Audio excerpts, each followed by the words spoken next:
the first break that during the second set, Mr. Clausen was speaking and he was talking over here, and all of a sudden he just stopped. And you know, to this day, I don't know if anybody else knew that he stopped. It is as though God froze time. And he turned and he looked right at me. And he just said, remember, the alabaster box could not fragrance the room until it had been broken.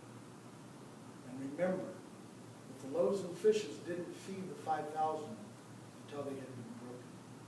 And remember that the Son of God did not become the Savior of man until he had been broken for us.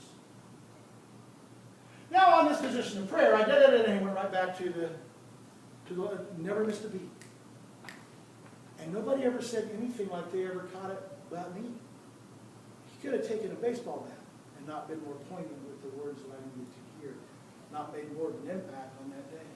At the end of that day, we had a prayer time together, and quite apart from not much of anything to do with the teaching on prayer that we had, I asked if my friends would join me, and I wanted to confess before God and ask Him to do anything necessary in my life to break me completely.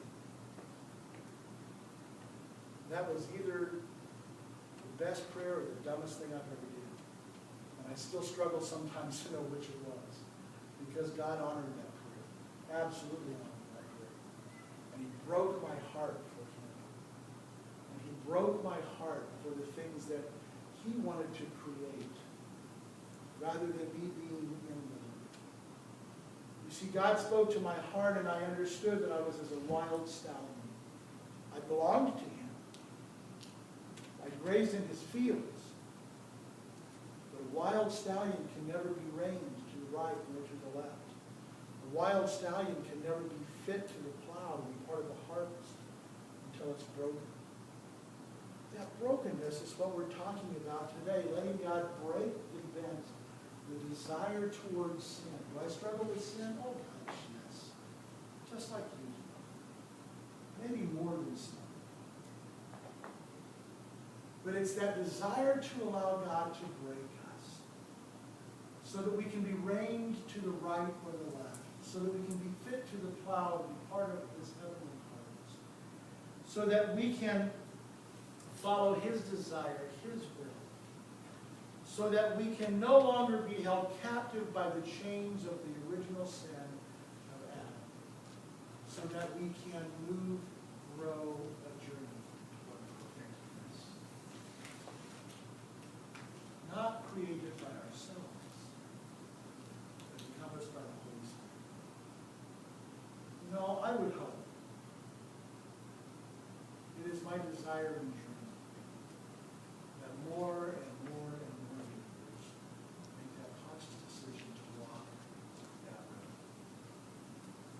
I would love to join hands with you on that road, on that journey of perfection.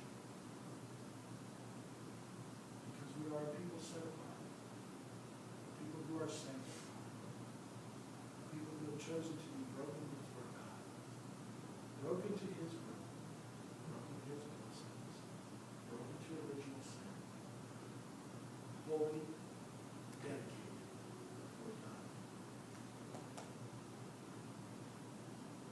As we close this morning, that may be your prayer today. I believe it also. You know, I've gone around the horn to get there, but the bottom line is, are you ready to quit being a wild stallion? Are you ready to be broken and move into the stables and use for God's holy purpose? We're going to close with 1 Thessalonians 5:23-24. May God Himself, the God of peace, sanctify you through and through. May your whole spirit, soul, body be kept blameless at the coming of our Lord Jesus. The one who calls you is faithful. He will do it. Father, there are those, I believe, in this room today that may, even in the quietness of this moment, say, God,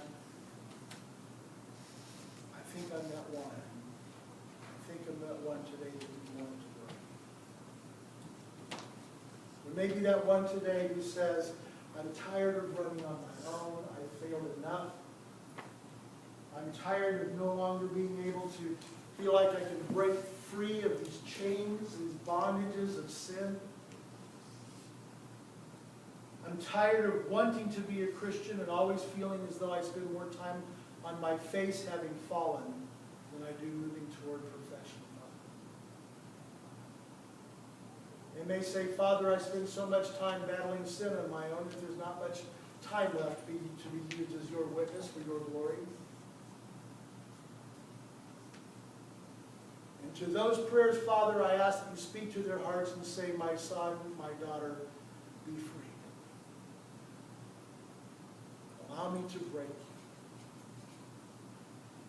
Allow me to set you completely apart.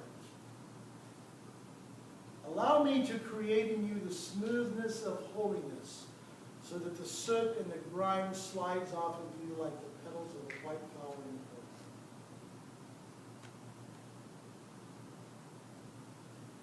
For we know that we can do it for Christ if we only submit. We know, Father, that perfectness, that perfection is within our grasp by the empowerment of God the Holy Spirit. And we know, according to your word in 1 Thessalonians 5, that you will. We trust ourselves to you, Lord Christ. Break us. Make us yours. Use us for your glory. I pray these things in the authority of Christ, asking you as we go from this place to empower us to be your witnesses to the world. In the authority of Christ, I pray. Amen. God bless you. God bless you.